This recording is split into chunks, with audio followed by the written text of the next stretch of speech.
the first orc list that we want to take a look at is Stefan or Brain. Sorry, he told me himself that it was his name. Now, this is his Bully Boys / Rolling Death list. He ended up going 4-1 here. I can pull up his. I pull up obviously his BCP. Everybody, we like to look at people's win path and such. So let me make sure I get this up. But as for this one, he did intentionally go purge the foe. It is funny because some people do think, hey, maybe I could just go priority assets. In this case, he said, nah, all gas, nice and simple. It was very easy. The score primary is really what was going on here. Now, I'm not trying to say that it's just an automatic slam dunk type of game just because you play purge.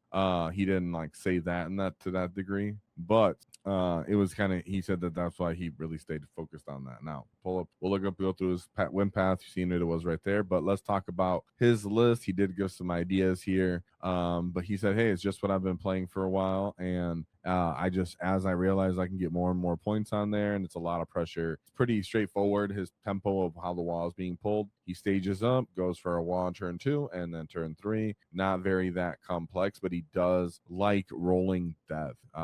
Being able to push up with the transports, get them up in charges. He likes to really get them involved in fights to kind of force the enemy to interact with them as well. And he said the shooting, isn't something that take too serious, but it did do a little bit for him. That being said, let's take a look at his fighty combos. So we have War Boss in Mega Armor with the Teleporter. Of course, he said he liked to set this up for the rapid ingress, possibly heroic interventions that are being set up here. And he said that Mega Knobs as a whole, they're really good into a lot of elite units still currently in the game. They're good against Vitrix Guard even. And then he also had them with all twin kill saws, because people always say, well, the power claws are just simply more attack, still 2 damage. Why not just do them? Well, re-rolling wound rolls is a big deal, but also -3 AP is a big deal. So he just kind of stuck into that because that unit is his anti-vehicle, anti-monster type of thing. Yet the Beast Boss. So the Beast Boss with the Ed Stampa, and you have the Beast Snaggle Boys themselves. He said whenever there's the re-roll hits and they're within range to kind of keep doing that and fishing for just 100% accuracy, that they felt respectable in that with that. And the Beast Boss enhancement itself, it was, let me make sure I'm looking over there too. He said it was also a unit that he felt like he can kind of throw away. Wasn't too much of a big investment for him, in the fact that he said one of those units that he used to kind of get the first fight going off as a bait, or kind of like fighting into skirmish units, was that Beast Stagger unit. So because it's not so heavy reliant like a Warhorde, where it's I need to get my dev wounds and I deal counter on a unit, he could try to just throw this Beast Boss unit out there whenever he wanted to, as well as the War Boss with 20 boys. What I really like to see is he still had this. You have to hold some of your primary, but a lot of the time he said I would just use this to bang it out in the middle, fight it out in the middle objective, and a lot of the time he didn't really care on the importance of this unit either. All his walls and timing on that was the most important, was for his War Bosses in Mega Armor and his War Bosses with the knobs going out there. So he's like, honestly, I didn't really care what he made contact with his boy units with, as long as they were out there fighting on the objective, and they were really just meant to bait other big units to commit to them so that they can get countercharged by Mega Knobs and War Boss type units. So his boys weren't here because there's no other stacking combos. There's no gases or lethal bombs or sustain combo, whatever, fishing. Nope. He just uses this for just fighting on objectives. He knows other people really care about that based off their priority missions. And then he has the War Boss and Mega Armor with as the biggest boss enhancement. One thing he also mentioned for his 3 his 3 knob units, 2 of them had War Bosses and 1 had a big boss, is with any of these units, he did appreciate the potential of having the mortal wound, kind of knob shock, with the knobs. If you do the CP, get mortal wounds off on that. He said that helped against custodians, Katans, and other high toughness units as well. So Armor of Contempt was still pretty useful, he said, right now, especially because cover's not everywhere. He appreciated being able to mitigate damage on that to soak more damage, and he did think that Cleave did find its place in the game. So he has the big boss on his knobs. It didn't seem like it was that great of a pull for him. Like, it's not like he really liked the big boss. He said sometimes the stains went off, sometimes they didn't, but at least he had another unit that they had the character and they still went out in the combo, so it worked out for him. He was fine with it. As for any of the other units that I wanted to mention, of course, he has WAAAGH on this. WAAAGH gives the speed and the commitment that he can actually reach out and threaten people at all times, not just the initial move 6 inches and such. And he thinks battle shock rules are far more important now as well for when he was going onto this bully. So boarding ramps was also, he said, very important for his battle wagon. He was really glad to have that. So though there wasn't a bunch of units that are appreciating roll and def, you can see he's very focused about Bully Boys as a whole. He said it did play enough of a role that he appreciated it. So really this list mostly took benefits from just point decreases, being able to fit that many units on his list. Doesn't have gas, which is the interesting part, but he said, hey, that's what the mega knobs are still there for. He said fight on death is still pretty good as well. So that's all reasons he appreciated them. And knobs still had their place in the meta as a whole. So let's take a look at his actual units he was interacting with. That's right here. Yeah, I said units, not units. His actual list. So for his actual because I was trying to make sure I have the notes up at the same time, guys. So mind me just a little bit. Let me get this out of here. So how everybody doing? Orcs, I think it's awesome that people are excited about orcs. And then it's kind of disappointing and also my end when the first thing I know that orc people are worried about is getting nerfed, right? It's like, oh no, don't be worried. It's not our whole experience of playing with our faction. I promise. All right, make sure I'm clearing up some stuff over here for you guys. All right, there we go. So everything could be seen kind of easily. I missed I threw their lists over each other, guys. That's why I got excited. All right, we're good to go. So pull up our gets list. Before we jump back into the video, shout out to Monument Hobbies and their Pro Acryl paints. If you're an orc player, you already know the pain of painting mobs of models, vehicles, bikers, walkers, too many lads at once. And that's why I like Pro Acryl. The paint is high quality, easy to work with, and comes with properly thin paint right out the bottle, which means less time fighting with your paints and more time getting your wall on the table. So whether you're a new orc player and joining the Great Wall, or you're trying to finish another 20 gets before your event, and check out Pro Acryl paints from Monument Hobbies using my affiliate link in the description. It helps support the channel and no extra cost to you, because the faster you paint, the faster you wall. So let's go with his first matchup. Like I said, he'd get to give me notes so I know how these games kind of went out, what he was thinking, and then some overall ending thoughts. Him and I gave back and forth when I was talking to him. So I just pulled up his list again. Obviously, you know his list. Going into his first matchup, he went into the Space Wolves. They had taken hold force disposition, so pretty straightforward what this game was going to be like. And he did say that on the notes. This one was pretty straightforward on that one. So we'll look at his opponent's list real quick and then just his notes. So we have Logan Grimnar with some Wolfguard Battle Leader. Wolfguard Battle Leader. I have a bad thing of saying that all the time. We have Logan Grimnar with Wolfguard Terminators, another Wolfguard Battle Leader with 3 Head Takers, Arjack Rockfist with 5 Wolfguard Terminators, and then a Bjorn Fellhand. 10 Bloodclaws, 10-man unit of Grey Hunters, Gladiator Lancer, 5 Reavers, Repulsor Executioner, 3 Head Takers, 5 Scouts, and a 5-man unit of Wolfen with Shield. So he said, in all reality, this game was pretty straightforward. I know it sounds obvious, but or kind of short, but as a whole, because this person was trying to take and hold, all our boy did here was stage up with his transports. He had his 20-man unit of boys inside of the battle wagon, and then he had his truck staged all over the corner battlefields on the perimeters with his knobs and war boss in them. And then he said that as the opponent really committed to the center objective, he just declared his first wall with the boys. They came out. Like I said, that he was kind of just committing with the boys to kind of hold people and bait more unit. So he said pretty much the opponent staged up early, and he was able to just dump almost his whole army into him with just a turn 2 wall. And so then the enemy committed back, and then he committed again on a wall turn 3, and that just cleaned him straight up. So like I said, he really just uses the boys and the beast snagger boys to get into that first fight. When the enemy responds to that, he finished them off with all the more elite knob type units, and any of the initial knobs that do get into fight from their positioning, he can use fight on death kind of in that appreciating kind of open spot for it. So a lot of strength there, a lot in going into the Space Wolves. Oops, sorry, make sure I had this open. Going into his Space Wolf matchup.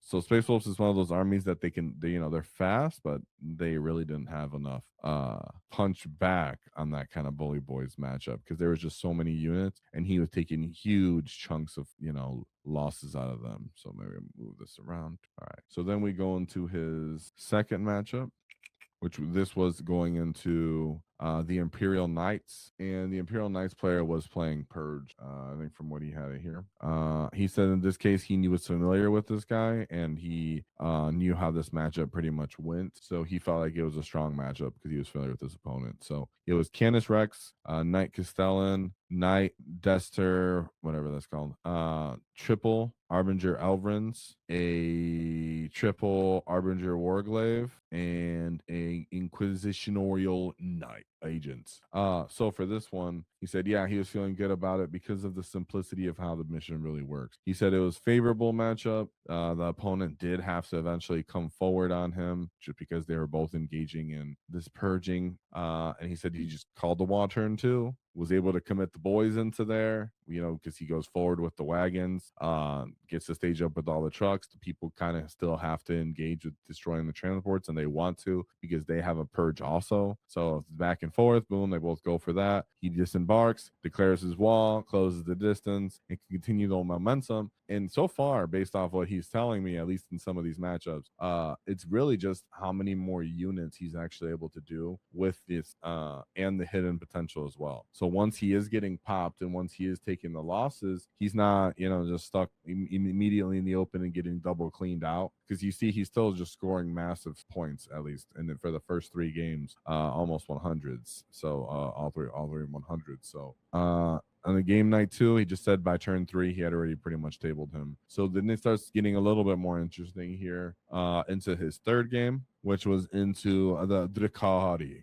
So this was Drazar with some Incubi, an Archon with some more Incubi, Lady Hamels, I'm not sure who that is, and 5 more Incubi. As his 4th unit, he had Homunculus, some Racks, another unit of Homunculus, some more Racks, and a just basic 10-man unit of Cabalite Warriors, 4 Venoms, a Hand of the Archons, 2 of those units, actually 3 of them, 3 of those big breaks of the Hands of the Archons, 5-man unit of Mandrake, some Scourges with heavy weapons, which is 3 of them. So a lot of units. Eldar is one of those units, armies that has been getting at least some attention for doing well currently in the meta. They did appreciate a lot of these different changes for the most part, and they're already known for being fast. He said he was familiar with this Drukhari player. He said they played on Hammer and Anvil. He didn't tell me the other layouts, which, to be honest, guys, I could got more info from that, like what layouts they actually played out, since we know what the missions are basically based off the disposition. So bear with me, I'll get better at that. This is first time covering this edition in this way, so it's like different notes. But when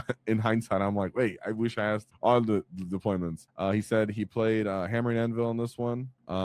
He said it's pretty reasonable and easy to stage up from each kind of flank, and he's flooded the center with boys on turn 2, like he's been doing when he pushed up the battle wagon. And then he said because of the auto advance 6 on the WAAAGH turn, he was able to charge the battle wagon into the deployment zone. And then he put a unit of Mega Knobs in the wagon after the boys had already got out, and they had punched the elves after they were able to disembark. So by the end of turn 3, he had pretty much just tabled. So even though I said dumb when I said that, to be clear, he started with boys inside of them. The boys got out, moved into the objective. He moved the battle wagon up alongside them. The boys got out in the wall. He used the battle wagon to commit a charge, got an auto advance 6 from it, charged the enemy. While the enemy was in a fight with that, then he disembarked Mega Knobs on his additional WAAAGH turn, and then they were able to get a charge off from within the enemy's deployment zone. So just straight giving it to them in their faces, full tilt, full momentum on that one.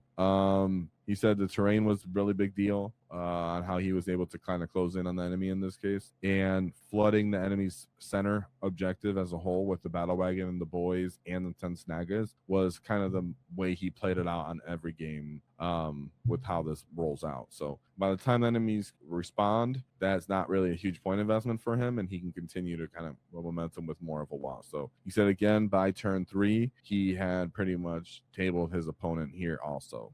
So that was cool, going into another Mega Knob matchup in there. And then Now we'll go into his fourth game. This is what he actually takes as loss. Let me clean some of these up. Because I had too many slides open. So it's always going smooth until it's not, right? So he goes into his fourth game. This is when he takes his first loss and his only loss into Chaos Demons. So Chaos Demons got a huge glow up in the edition. Obviously, Psychic ignoring modifiers is great. In this case, they're using Zeech, so the Lords of Changes. They're really good at killing elite infantry. Their AP is way better now because everybody doesn't have cover anymore. So all in all, this is actually quite a strong level detachment. We have the Caliphate of Chaos and the Centralizing Legion. So he gets to like offer rerolls with these little coins. They're not really coins. People use coins technically. So he gets to kind of do a lot of rerolls as well to be more reliable. As for this one, I remember making sure. Yeah. So let's look at this list real quick. We have the Fluxmaster with some pink horrors, a Demon Prince with wings, a Lord of Change, another Lord of Change, and then a third Lord of Change. Yay. Some Flamers, 3 units of Screamers. So these guys are good for like killing a truck. You know, they're not really that good at like fighting stuff. They do all right against like 2 infantry and such. And then triple Skull Cannons for what they are. You know, they get to hold their spot, shoot down field, tow in. Also acts as a little bit of a screening unit.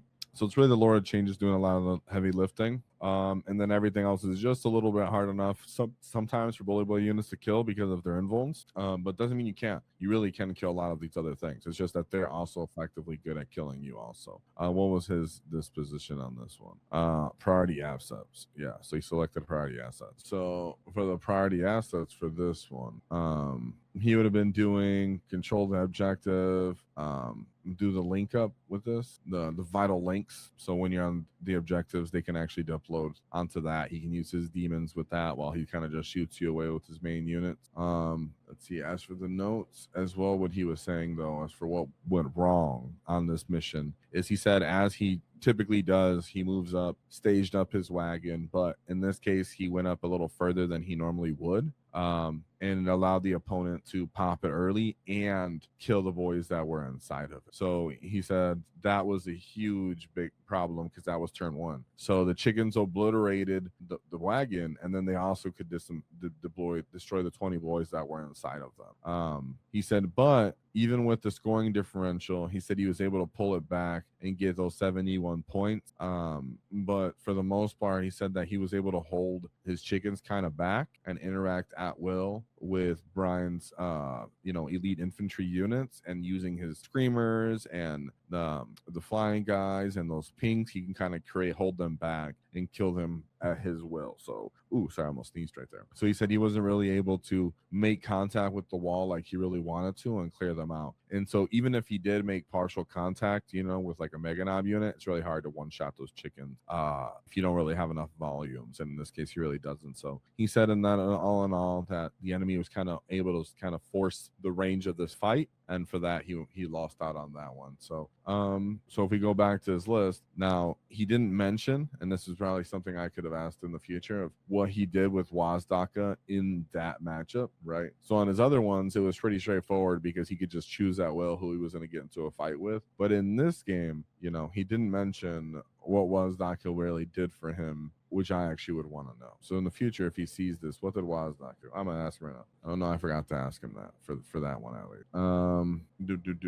Sorry. Now we're going into his 5th game. So I was making sure he didn't write anything about WAAAGH because that made me think too. In this matchup, how would WAAAGH have really helped? Right, killing the unit that's trying to do secondaries. The invulns make it so his power claw doesn't really have an ideal target. You can always threaten, but he can threaten to get back there, but he can't threaten to actually kill the chicken, right? So when I say the chicken, we're talking about the Lord of Change, by the way. So it is interesting what WAAAGH actually pulled off by being a part of that matchup, how he felt with them. That would be my one feedback note. So maybe in the comments, we'll see after. That being said, sorry guys, I should have thought about that earlier, but as we're here live, I'm wondering too. What's up, chat? I can't find a scrawny to fight anywhere on both sides. Whoa! And it makes me want to play the Bullet Boys. That's what I'm talking about, Motion Boy.